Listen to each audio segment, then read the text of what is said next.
Good day, good evening, ladies and gentlemen. Welcome back to another Live the Fuel show. So I'm bringing back on a returning guest co-host because I wanted to make sure we aired two shows very close to each other. And he's in my world. I'm going to go ahead and level him up a little bit. He's the man, the myth, the legend of podcast referral. I'm going to go ahead and call it brand growth because we've talked about it many times on the show. Command Your Brand is pretty much one of the top, I'm going to call it, agencies out there sending me amazing guest co-hosts. I'm actually working on a show right now to finally get it out aired before the new year. John Gusty of the Red Pill Revolution, who came from this little network of goodness. And they bring amazing talent my way. But the founder and his wife are amazing. I've met him at many conferences. We talked about on the last episode. So obviously when I air these, I'm going to air them both back to back. So you guys can easily just go back and listen to the first one if you're finding this one first.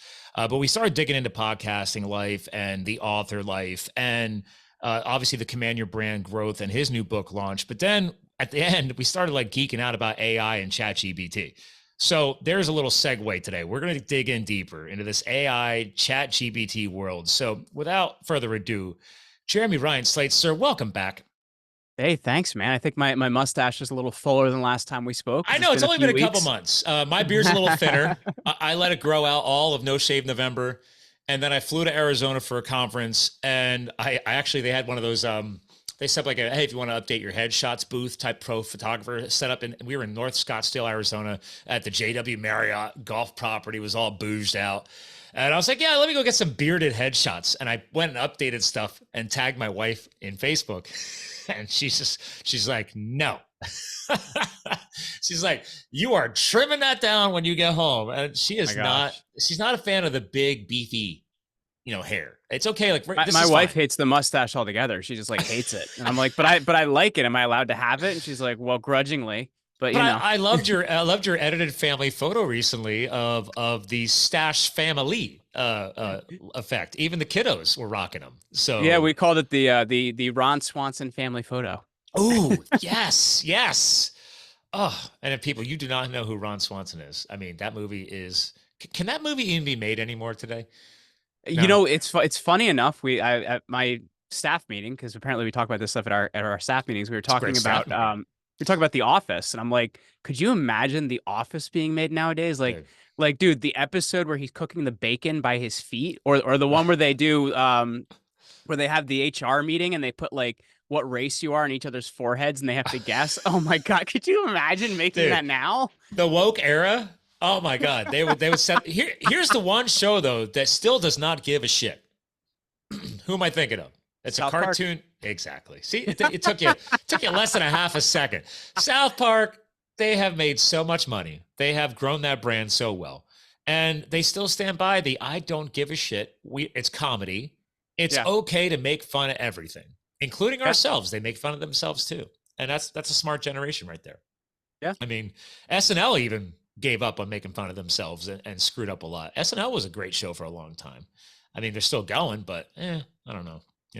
It's the woke era has changed so many things with the branding and people's beliefs and what they're willing to laugh at. It's wild because I think if you talk to people privately, like nobody's beliefs have changed privately, right? Like that's what it's, you know what I mean? Like if you talk to people one-on-one, like nobody's beliefs have changed privately, but there's just this agreed upon reality that we all hold up publicly and then shame each other for not remembering to hold it up. That's the weird part about it. As media generators, as well, I'll go ahead and brand ourselves, right? We push out a ton of content. Mm-hmm. And to your point, people have shifted so much to where, yes, at their core, their beliefs are actually still intact. Yes. But they care so much more about the social image, what exists online. And that's why I love people like Joe Rogan and other great influencers out there, even Elon Musk, were like, no, they're just going to say it how it is because, and again, people are like, oh, it's easy for them to say they're multimillionaires, billionaires, whatever. And I'm like, no, that's probably why they're that successful because they're not letting a public image change who they are. They're going to make sure their beliefs are not just in here, in their chest, right? Or in their brain, in their heart. It's manifesting into everything they do. And that's one thing that I think, what show was Elon on recently where he just basically told everybody to fuck off? I mean, it was so he was doing actually it was like a fireside chat. I forget at what event. Yeah. And basically he was saying, they're going to be responsible for bringing down X if they continue to take his advertisers, because media, I don't know if you've heard about this, but Media Matters did some really messed up stuff to them. So what they did is they made these like fake accounts, and then they followed like the farthest of far right influencers you can possibly follow. And then they kept refreshing the screen. I think the amount of screen refreshes was like 1,300 screen refreshes, until on the 1,300th time they could get like this like terrible ad on their feed. And you're like, see, I told you, there it is. So then they put out a whole like thing about it. And then all the advertisers started pulling out. It's like, you've got to be kidding me that you had to create that perfect storm to get that thing in front of you. Yeah. But it's strange. Like the advertiser attack on brands is wild, man. It is very aggressive. But we saw this in, again, not to get political, but we saw this in the elections. We saw this in, if the crazy thing about technology nowadays, and this kind of does translate into where we're going with AI, is we all know, whether it's Russia or China or whoever, we all know that there's server farms. We all know that there's tons of fake accounts, fake IDs out there. I get attacked from time to time, and I'm not even that big of a deal. I mean, I was like, I post a carnivore thing, forget about it, right? Well, you know what's the wild thing about it? Like, have you heard of dead internet theory? No. Okay, so dead internet theory is this idea that like only 10% of interaction online is real, and all the rest of it is bots and algorithms and whatever it may be. Yeah. And I was like, if you think about it, right, like let's just break it down to a basic level. I was talking to my wife about this yesterday. So at the moment, like one of the things that we've been doing on LinkedIn as a marketing thing that's actually really, really valuable is we're using this AI software called Sintra that connects to ChatGPT. And what it does is I have it reading different blogs' RSS feeds. It reads the RSS feed, then it writes a post for me on LinkedIn, and it posts it automatically at, around under 3,000 characters. And then I was saying, so imagine my AI is doing that. Somebody else sets up an AI that then is reading all the posts and interacting and engaging with the posts to get engagement on the platform. Then the platform's algorithm, which is an AI, then promotes the platform to other people. There's no people involved in that whole situation there. All automated. Yeah. Now, granted, it took a few initial steps to, program it the way you wanted it. Sure. And then you probably did some initial cycles of filtering to make sure the quality was there, that you liked the content. But I mean, what do you think the startup time was for you to really get to a point of trusting? About an hour. Okay. So, okay. So there's an example of using this amazing new shift in technology and finding a way to use it for good, finding a way to use it to optimize your business. And that's why I wanted to bring you back on, because I haven't had a chance to dig into heavily. Actually, the conference I was at in Arizona was for the HVAC industry, right? Everybody wants warm air in the winter and cold air in the summer. And this is one of the biggest private conferences for, like, I went out there because all the CEIOs that I connect with here in the Northeast US were all there. So I was like, great. And I had never gone. My client always goes. I'm like, I'm going to pay, join it, and I'll go. And this Hardy conference, there was 2,000 power players there.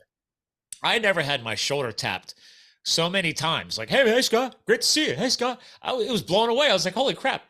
There's a lot of people here that I know. This was amazing. And they're all in one place. But anyway, one of the breakout sessions was titled around AI and ChatGPT. So I was pumped. And I was like, I wonder, because this industry, heating and air conditioning, is kind of old school. Like there's... Oh, yeah, absolutely. Half of the big... Anything industrial is, because if you look at it like I used to do marketing for an industrial company, and they were like, they're using this software that they pay way too much goddamn money for, and it's built on like Microsoft.NET framework. I'm like, no, bro, no. Yeah. It cracks me up because like they barely... there's a distributor that I was trying to find one of the officers' names on. So I usually go on LinkedIn. And even if you're not following a company, you click on the company and you click all the people who work for it.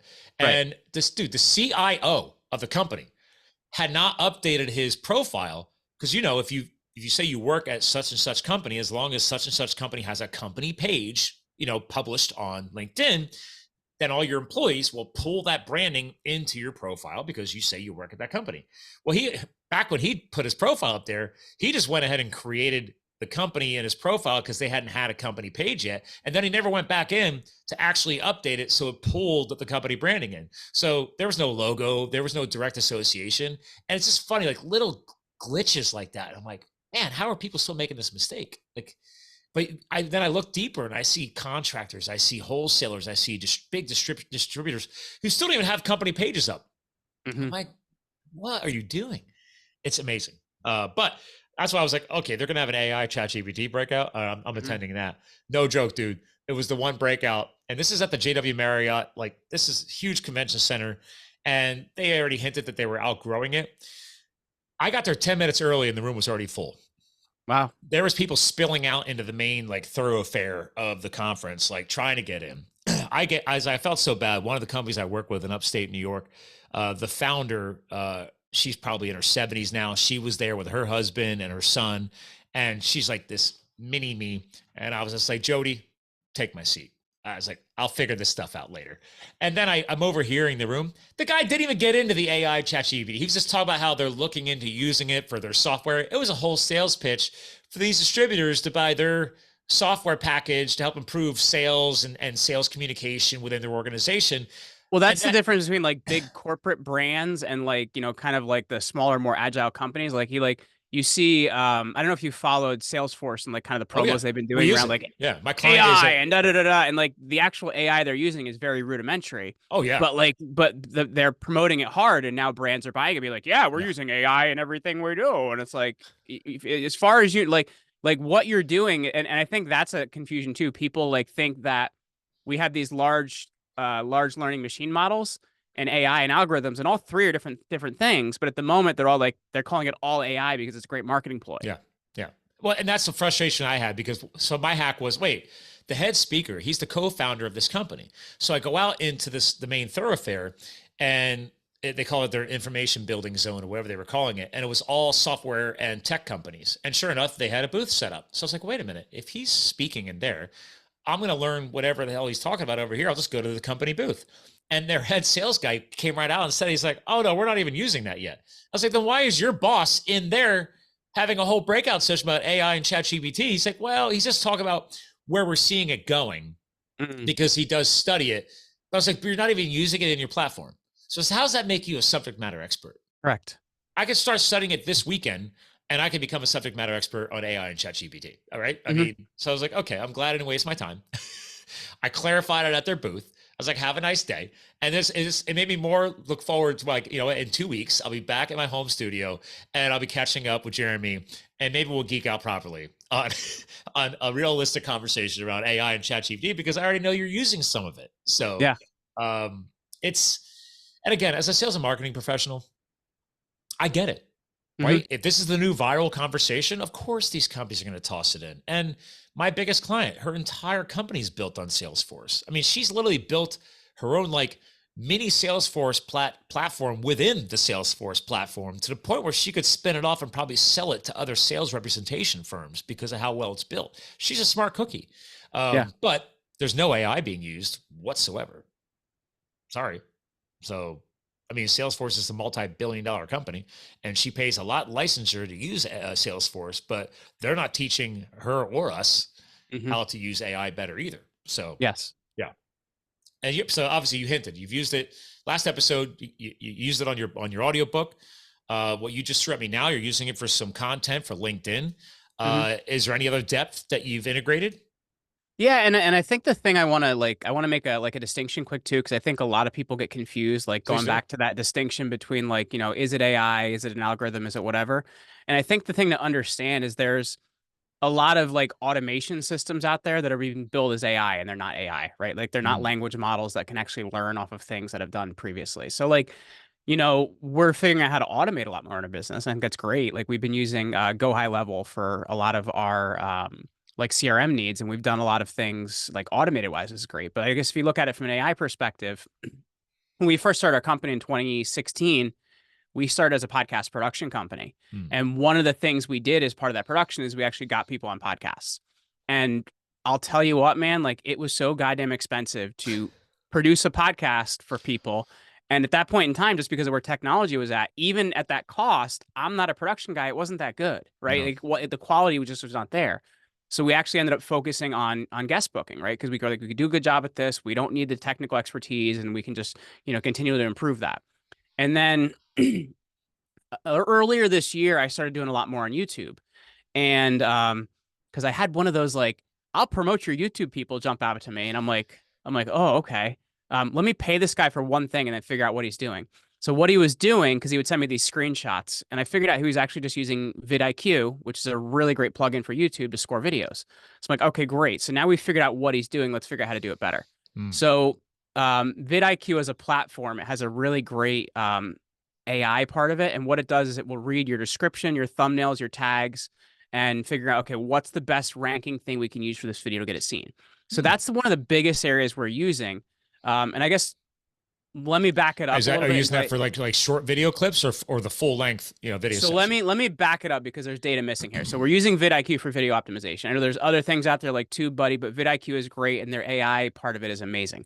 But we do all our recordings on Riverside FM, and it's really good because it gives you a higher quality audio and video recording, and you can also live stream with it too if you really wanted. But what it does, I know I can do that. I can do that with Zoom. I used to do that. I used to live stream a lot of my podcasts, and then it's just like, then you start banking like 20 episodes. Next thing you know, that live feed is like, 2 months ago, and I'm finally airing the episode type of thing. Yeah. We end up because what happens is on Zoom, like you see a slight turn down on your audio and video quality. So what happens is on Riverside, it records natively on each device and uploads to the cloud. So if somebody's Wi-Fi drops, if the internet goes out, if the world ends, that file should still be good. I think that's what Mike Rowe's using because at the end of his episodes, he's always like, hey, hang tight while this uploads. We don't want to lose the thing. And he does that at the end of like every show. And I was like, what is he using? So that's why we use Riverside FM. Now, the thing that's cool about it is after the interview, it automatically transcribes every single interview for us. And a couple years ago, like the AI powered transcription was absolutely terrible. So up till about a year ago, I was still paying people on rev.com to actually human do the transcript for me. But now let's pause on that. I've been using, so I wrote my book over otter.ai, the animal. Because that was the first AI I ever played with because I said, I don't have time to write a book. So it's like, I was traveling. So it's like, I'm just going to turn on my voice activated, feature on the iPhone, load the Otter app and then just talk. And I figured out 15 to 20 minutes, I could bang out 1,000-word, clips. And that's how I wrote the book. And then it would automatically transcribe the chapters. Well, then I was like, wait a minute, why don't I just upload each episode into Otter? And then so Otter translates all of my stuff there. And then I have my VA just clean it up or find the powerful content out of that. And then I realized, wait a minute, now even Zoom's doing that too. If you want that, they'll do the transcription too. So I haven't considered getting rid of Otter yet because it actually really has improved. But you're right. A couple of years ago, it was terrible. Otter's come off a long way. But my first few episodes, I'm like, oh my God, I got a lot of editing to do. So Riverside's where we start because that transcript's really, really important. So then what we do with that transcript is regular ChatGPT has a character limit, meaning you can only use, I think it's like 130 or 120 or no? It's like 2,000 characters or 500 words. It's like something like that. It's not enough to do a transcript because if you take like a 40-minute transcript, that's really freaking long. So there is a plugin called GPT for Work, and you need there's two types of ChatGPT accounts you can have. OpenAI is the company. So you can have a ChatGPT account or an OpenAI account. So an OpenAI account, you can plug other softwares into it and do stuff with it. So this GPT for Work plugin connects to your OpenAI account. I think I pay it's a per charge thing. And I think we optimize 50 to 100 episodes a month and it costs me less than $10.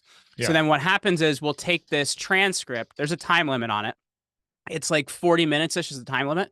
So we'll take that transcript, we'll put it into GPT for Work, which is just a plugin for Google Docs. So it's literally you put it in Google Docs and it reads it. So it'll take that and it'll say, okay, based on this 40-minute interview, here's the title, here's the description, here's the tags you should use for this interview. So it's really, really good from that perspective. So we take all that, we plug it into YouTube, and then on YouTube, we're using vidIQ. vidIQ scores your videos from 0 to 100. But then what it'll do is okay, this video scored 60. Okay, so I'll hit the button for their AI, and their AI will take my title and run it through different regenerations so we hit 100. So then we're able to really score these videos well. So that's the thing we're really doing to get people to see it. But another thing on the actual production side, which has been awesome, is there's a tool, and I don't know if I'd consider it an AI tool or what I'd consider it and how it works, but it's called Autopod, and it's a plugin. It's a plugin for Premiere Pro. And it's like 20... automation, auto, like yeah. automation? So what it does is when I'm recording on Riverside, I create 3 files: a guest video, a me video, and then a guest by me side by side video. Cool. So then what I'll do is I'll put those 3 video lines into Premiere Pro. Autopod is a plugin for Premiere Pro. So then what it'll do is it'll make a 3-camera edit. So a 3-camera edit is, where it shows you, it shows the guest and you side by side, all in the same interview. So then what it'll do is you click Autopod to run, and in about 45 to 60 seconds, it edits your entire interview, highlighting each person depending on who's talking, bringing in a guest side by side, and it creates this really professional looking interview. And it takes about a minute to actually produce this whole interview, and then the video's edited. Dude. So that's pretty epic. So then we take that video, we run it through another software called video.ai, vidyo.ai. And what that does is it defines all your video chapters, because video chapters are important to have numbered on YouTube. It's one of the things that's important. And those video chapters can also be individual videos within your video, right? Like like a 7-minute video, 8-minute video, whatever it may be. And it defines all of our shorts and reels and everything like that. So we're able to kind of really streamline a process that would have taken me hours into a few minutes, and we're using several different AI softwares to do that. So video.ai actually helps you find the shorts you should pull out? It defines them all. Really? Maybe I wonder if that's what Rogan's doing then, because Rogan's got some, he always hits the full episode, and they got the shorts, and JP Sears, the comedian, he's doing some of the same thing. They score them too. So they basically, they can figure out based on the quality of this clip that it pulled, what's the engagement score on it. So it'll rank them on 0 to 100.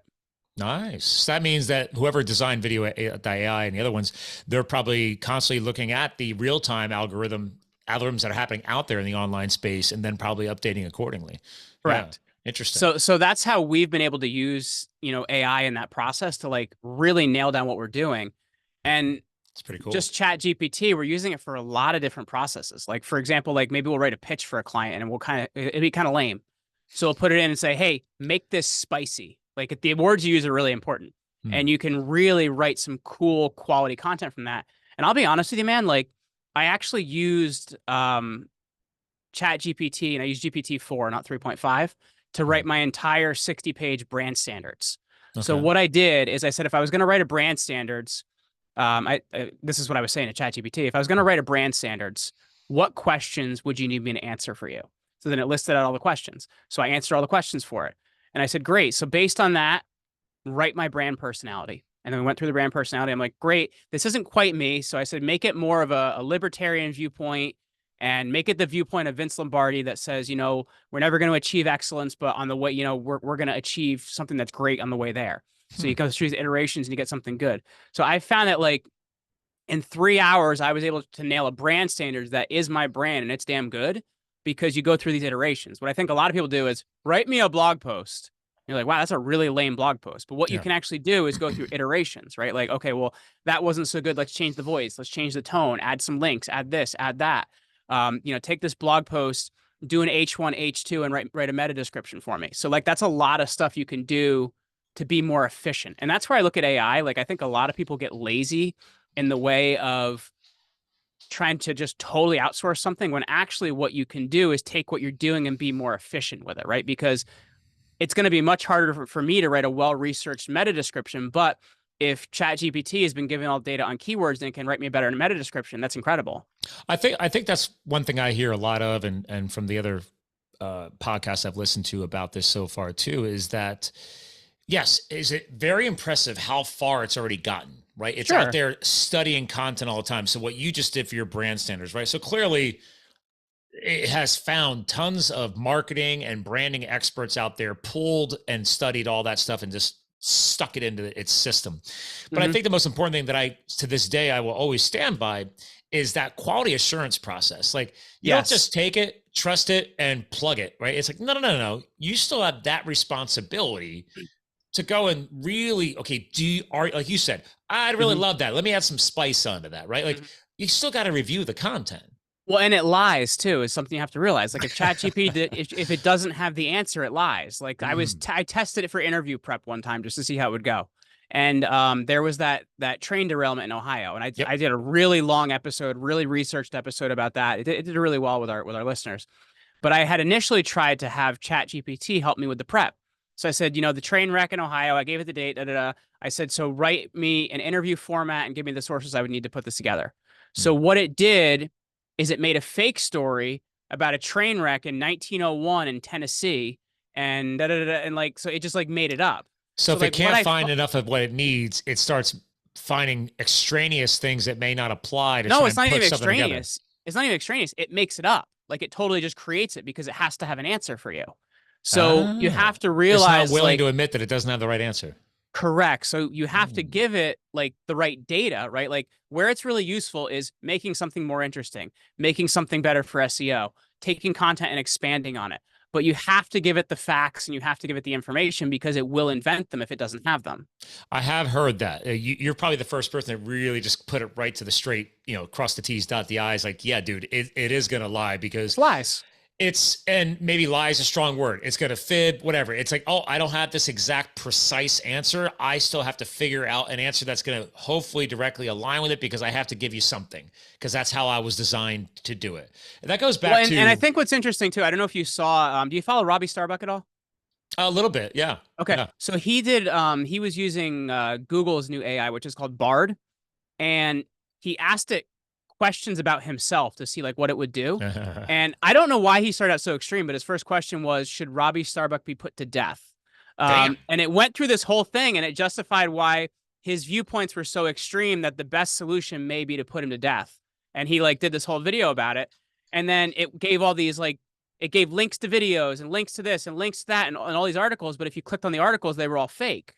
So he went through and he got to the end. He goes, so why did you make up all this information about me? He said, well, I didn't have an answer. So I looked at what viewpoint my creators had and I saw how I could use that to help solve your solution. So it's once again, you really have to be careful with bias when anything you're creating, man. And this was Elon's point. I think the last time he was on Joe Rogan, when Joe Rogan shot his bulletproof Cybertruck with his compound bow. Well, love that. But he made a point. He says when he was done with that episode, I think he was flying to Florida that day to attend a security summit on the future of AI because his exact point is, yes, is that impressive? Is that a possible necessary quote evil or tool to be used for good? Absolutely. But it is a high level of risk to just go completely off the dark end, completely down spiral and do a lot of bad things. Well, that's why to me, the best use for it is how can I do this a little bit better? How can I be a little bit more effective? How can I save some time? How can I be more efficient? Yeah. It's not create this whole thing for me because I think there are some processes that are still going to be innately human. And I'll tell you right now, like Google and different places like that are, and I know even Forbes, they're using tools now to say, was this post that was submitted to me written by AI? And I think that's really important as well, because we're going to see that there's going to be a forced balance between human creation and AI creation. And that's why I think the value in it is efficiency. That's where the value is. The value is not in cutting out human beings. Yeah, I'm kind of, it's funny. When I was younger, I hated English class, right? But I was amazing at mathematics. And then years later, when I went back to school, nights and weekends as an adult student, I ended up just not caring about math. I was an engineering guy originally, and then went the whole psychological marketing, everything else, and then ended up just killing it in marketing and psychology. Like my GPA was through the roof. And I'm like, well, this is weird because I hated this shit when I was younger. But my point is the plagiarism component, right? Yes. It's now easier than ever. You could be president of Harvard if you plagiarize, though, man. Dude, that's how it works. Dude, it's like, and that's my whole point. It's like, okay, I'm not against using this technology. Clearly, I've been using Otter already just to hack, time management. I got rid of a whole, and I love VAs, but I got rid of a VA because I didn't need, they weren't that great anyway. And then I replaced a lot what they were doing with AI software, stuff like that, improve my methods and procedures in the back end, and then provided that over to my other team member anyway, because there's a lot less for them to handle. So they were able to absorb all of that. And I was able to give them more to do because, as you know, people in the Philippines, they want to work harder. So it's such an amazing thing. It's like, oh my God, it's my childhood.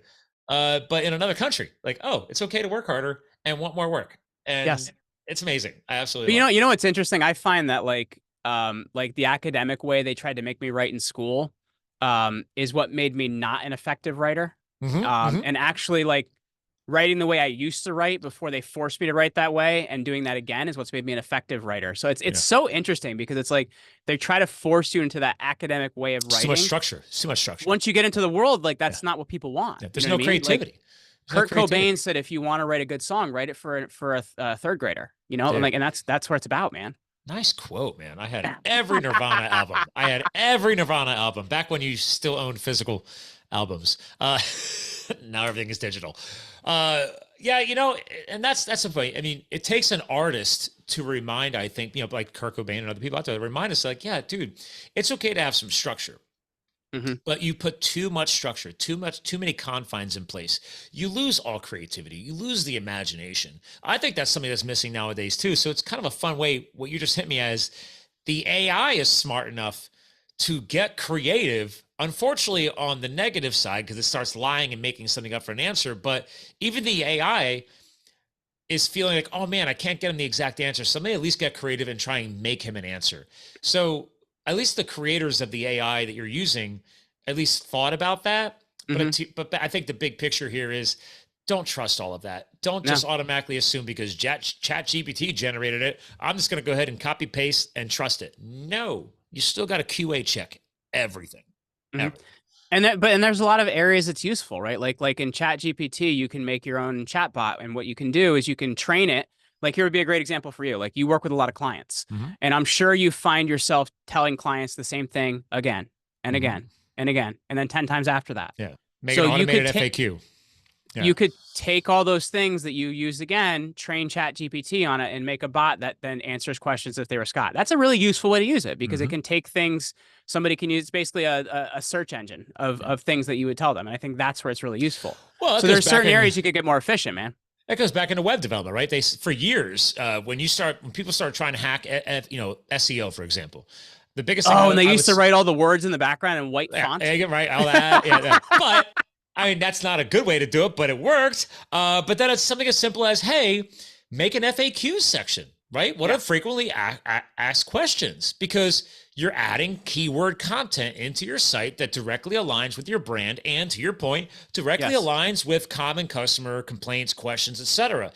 You can still have that, but then, to your point, have the interactive model now available too for people who want to interact with something. So if they don't want to click and then go and read, great. Have the ChatGPT feature too. So you have it physically in there, but then you have the automated interaction component as well. I love that. Yeah. Well, and here's another thing that we do as well. That's really, really useful is my wife is incredible at it. I suck at writing a process. I'm really like, give me a computer and give me a screen share. I can teach you how to do anything, right? I'm really good at that, but make me write it down, and I'm just never going to do it. And I'm going to protest and never do it harder. So what I actually do, is the sound filter, and I'm actually using it now, that blocks out any background noise behind me. It's pretty incredible. It's called crisp.ai.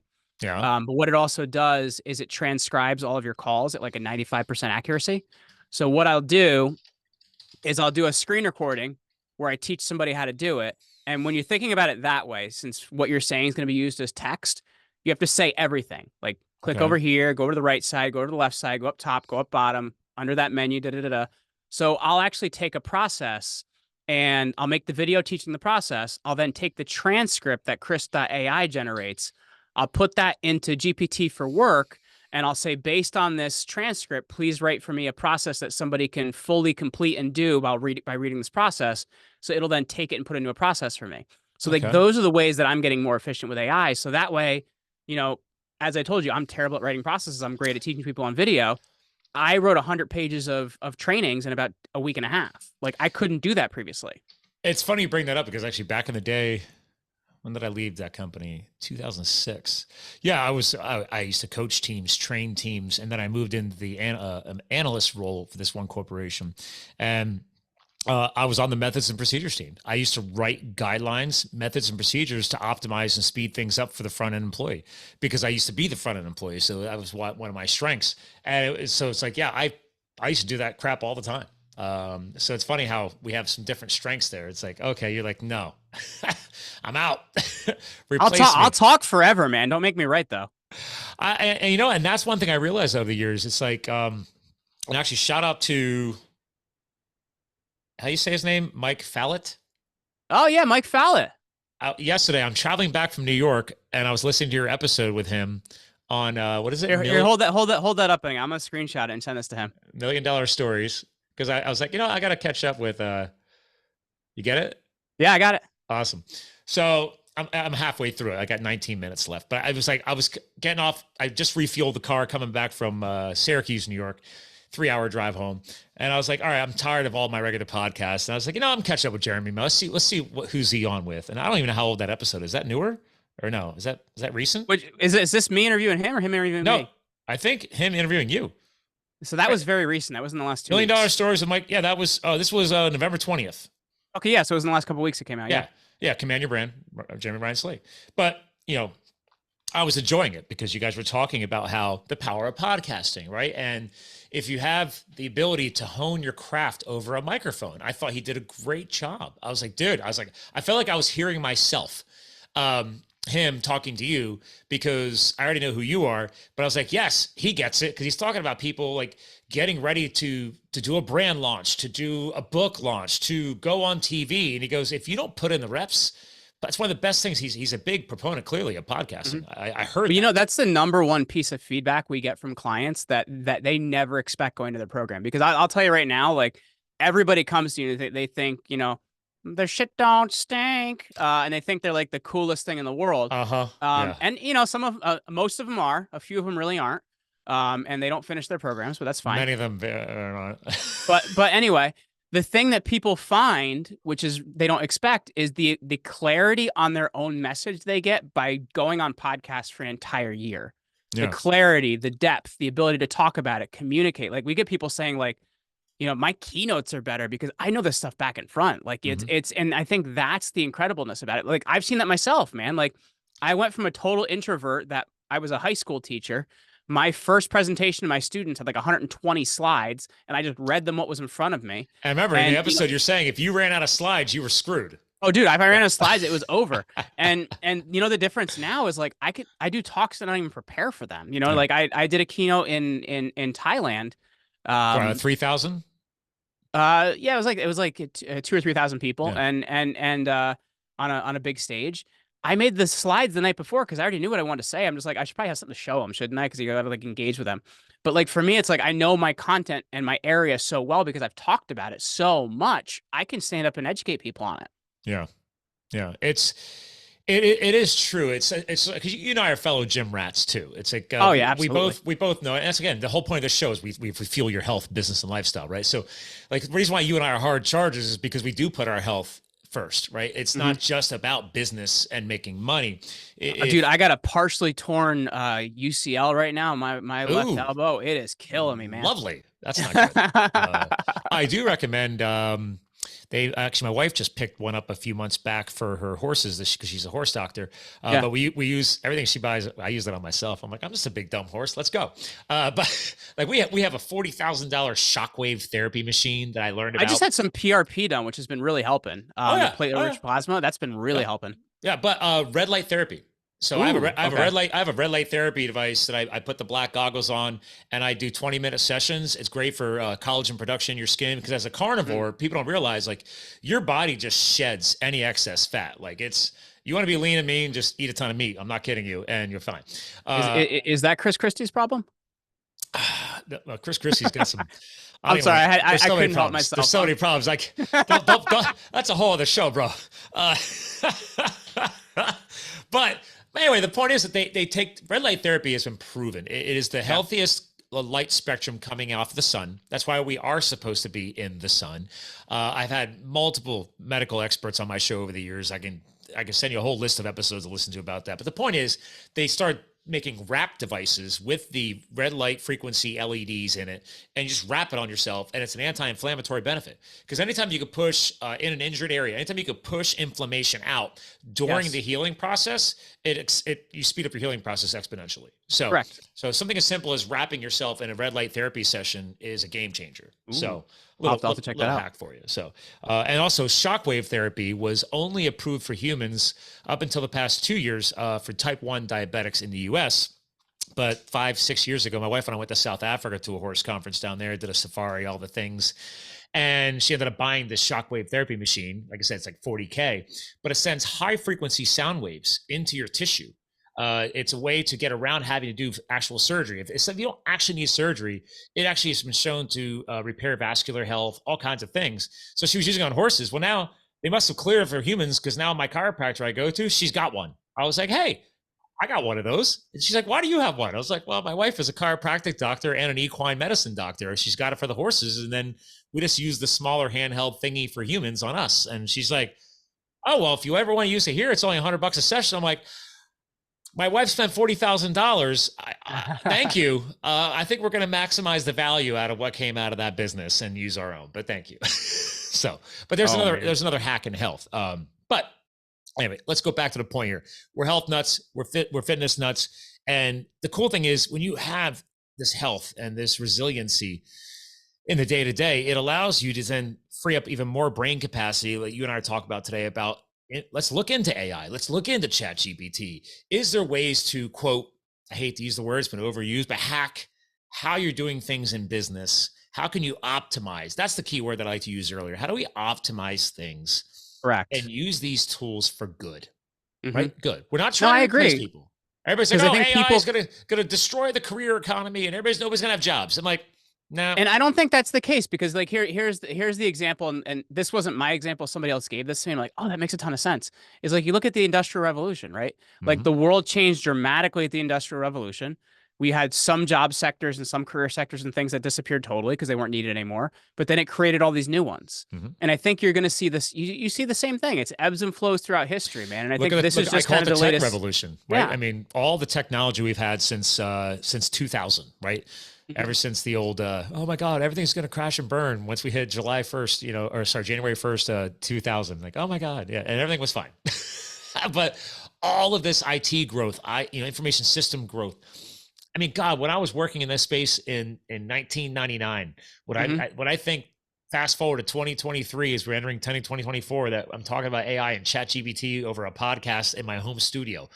Well, I was very resistant in the beginning, man. I was very resistant because I was like, oh, it's lazy and it's this and it's that. And, in the beginning, but I was like, the thing that really got me is seeing efficiency. Like, how can I get more efficient? Because I'm very into efficiency. Oh, yeah. And I think that's where it was like, when I realized how much more effective I could be using different AI tools, and some things that say they're AI tools and aren't, but they're algorithms, whatever they may be. Like, using those things to get more efficient are so much more useful, man. Yeah. I mean, it's funny because I know in a few minutes we'll be catching up on your show to do a session about firefighting, right? That's part of my very unique past. And now, there has not been a lot of technological advancement in wildland firefighting. Let's just go ahead and throw that out there. The quote to this day is still asses and elbows. You bend over, you dig in the dirt, and you cut a fire line in the middle of nowhere. And that's how you contain, not put out, a wildfire. You contain it and let it burn its way out. Now, granted, because I follow everything to this day, it's exciting to see things like now they're considering using drones, right? I was like, I can't believe they're considering using drones, but I'm like, wow, that's cool. Like, I remember fighting fires a decade ago and we were worried about having communication. Like they still, to this day, it's all still two-way radios. Like, cell phones is still hit or miss when you're in the wilderness. So they'll have somebody fly in with a helicopter on a remote ridgetop. If there's no transponder tower set up there, they set up temporary radio transmission communication points so we can at least, talk about a mile or two away in the wilderness with just two-way radios, clipped on their shoulder. And that was only 10 years ago. And it's still happening to this day. So there's room to grow with technology. Yes. And there's I think so. Yeah. But you still need humans. You just got to embrace it, man. And I think the human element's always going to be important. We can't live without that because we wouldn't be alive. But at the same time, like, I think that, and this is something that I've said a lot recently, is you look at why are podcasts doing so well? Because people are dying for humanity. It's being pulled out of everything else they're doing. So they've got to get it somewhere. And I think there's always going to be that innate need for human interaction. Well, at that podcast we were just talking about, the $1 million stories, you also brought that up here about the power of video. Like, I learned that, like, I spoke on a stage. I forget what podcast. I talked about how, like, I launched video back in episode 50. Like, I don't even know how many years ago this is, because I realized again, efficiency, right? I'm already standing in front of a microphone because I've always had a standing desk. So Yeah. I'm already standing here and I'm already clicking record. So why am I not also capturing video content at the same exact time? But how many podcasts to this day still haven't pulled that trigger? Still haven't pulled the trigger. I was a late adopter, man. I've only been doing video for about the last year. That's about it. And I've done Okay. almost 1,200 episodes. Well, but And I loved your point on that episode, the whole YouTube versus Rumble thing. That was Yeah. a great. I guess you could tell that I love listening to the show because I'm like, I was like, that was a good point. Because here's the thing. Here's the thing that's important. Like, and I was actually talking to oh gosh, the guy's like he's not the chief technology officer, but he's one of the big wigs at Rumble. And the issue is like their most important thing was free speech, right? And that's where they started. So because of that, discoverability is absolutely terrible. So if you're a new show starting on Rumble, unless you already have an audience, you're not going to get found. Yeah. So YouTube is important for discoverability. You use it for what it's worth. It's their sandbox. You don't have to like it. You don't have to agree with it. But if you're going to play in it, you play by the rules. Sometimes, even though you think you're playing by the rules, you're still breaking them. Whatever. Oh yeah, they still clip you for dumb things that don't even make sense. I mean, right. But the point is, like, there's a lot of people I know that'll be like, I'm just going to get banned from YouTube because of YouTube banned me and everybody's banning me. Stop banning me, everybody. It's like, all right, then just play by their damn rules. Yeah. Get the visibility from it and then say whatever you want somewhere else. Like, you don't have to agree with it, but use it for what it's worth, man. To what you're saying, again, as a branding guy, I'm like, guys, I've said this for years. How many podcasts still don't have their own website? To this day, algorithms will change, platforms will change, reaches will change, yada, yada, yada. But the one headquarters you should always have, if we're just talking about podcasts, is you have to have a main website. Then that way, if YouTube shits the bed on you, then fine. Say, hey guys, just go to livethefuel.com and click on a different platform, right? Go listen. Or listen to my episode right on my website. Like, I've always had the ability. I got people who can't stand social media and they listen to my shows right off of the website. These are simple things, and it doesn't take a lot of money to do it. But if you put all your trust just in YouTube, then you get what you deserve, right? Yes. There's only so much AI, ChatGPT, workaround stuff that we can start talking about and figuring out. But in the end, you do need to exist on multiple platforms, if nothing else, to protect your brand and protect your messaging, like you're saying. And if you want the truth to get out there. So, yeah, it's a hot mess out there. And that's what I was saying. I'm only halfway through that episode and I was loving it because I'm like, dude, I get him. I already get Jeremy. I'm like, this is a great episode. So tell your boy, I'm like, yo, Scott's loving you. Because I just texted him that screenshot. He's like, can I go on Scott's show? So we'll have to talk about that. That works. Yeah. He's in Pennsylvania. He's in Pittsburgh though. So he's kind of far. Oh, we're going to talk the opposite side of the state. That's okay. I was just talking to somebody in France the other day. So there was like, it's easy to talk to somebody. You're in Jersey. I'm in PA. This is not rocket science. But, well, listen, I know we're coming into a transition slot before we record for your show. I know there's a lot more that we can easily dig into AI and ChatGPT, but normally I have everybody help close out the show like you did last time with some final words, some all-encompassing message. But in this case, since we're obviously on a very targeted subject, is there something that you specifically want to leave behind as a great opening, like kind of leave the door open on AI, ChatGPT, or anything you want to leave behind, help close the show on that subject? I would say look at anything you're doing, look at all the wasted time, look at something you could do more efficiently and find the right tool for it. You'd be shocked. Like, one of the things we ran into an issue with recently is YouTube thumbnails are really important. Like, it's one of the number one things that if you don't have a good thumbnail, your CTRs, your click-through rate is going to be terrible. So we actually went out and found a software. It's an AI software called Upscale Any Image. And it takes a terrible low resolution image, and using AI, it scales it up and fixes the resolution. That's a game changer. So look at things you're doing. Look at where you need help. That's just for image resolution, right? Just for image resolution, not for video. Yeah. There's other softwares for video, but I've used a couple and they're not that good yet. So look at what you're doing and look at where you can do it better and look where you need help and look where you can get more efficient. You don't have to do it the hard way. Work smarter, not harder. And I think there's a lot of the right AI tools out there for that. I knew you were going to drop that in. I was going to bring that quote up earlier, but like, let me wait and see if Jeremy brings it up because it totally aligns. Like, that quote has been thrown around for years. And I come from a blue collar family where my dad's quote was "work harder, not smarter." Yeah. So I like to do the opposite. And I like to combine them. I was like, why can't you work harder and smarter? Right? Yeah. Because to your point, if you integrate these technologies in the right spaces, well, then that frees you up to work harder in other areas to grow your business, to grow your family, to grow your faith, whatever it is you're trying to do in life, because now more than ever, more people are looking for balance, right? And that's, I talk about health, business, and lifestyle, right? That's the lifestyle component. How are you balancing life personally and professionally to live a better future? And maybe it's podcasts and audiobooks or getting into AI, but it's like, you have to keep the door open. You have to look for these things so you can have a better life. And if you just close the door to it, well, then you have no idea what you're missing out on. I'd rather work harder and smarter and use all of this to help me do that. So yeah. Great message, sir. I appreciate it. Hang tight. Give you a proper goodbye off the air. Ladies and gentlemen, Jeremy Ryan Slate, Command Your Brand. Again, we talked about him on the last episode. Go check out the new book. Okay. Again, we've already got it linked in my Amazon influencer page on the website. Click through on that. Again, all the links will be in the show notes as well. Let's support that. I'm telling you, I've already gone through it. It's a great piece. As a sales and marketing and branding professional, I absolutely loved it. Again, he's a fellow health and fitness nut like I am. Put your health first. It'll help you succeed later in life. And I'm going to tell you right now, I already got my team looking into more and more AI and ChatGPT integrations, because I'm not really using a lot of it yet, because I was kind of hanging out and just waiting. And sometimes you got to stop waiting and start doing and see what's going to do in your life. So again, ladies and gentlemen, Jeremy really helped us create some new hacks today. I hope you got a lot out of the content. Stay tuned. I'll be airing on his show as well. So again, ladies and gentlemen, we're here to fuel your health, your business, and your lifestyle. Jeremy helped us do that today. So thanks for tuning in. And remember, you too can live the fuel.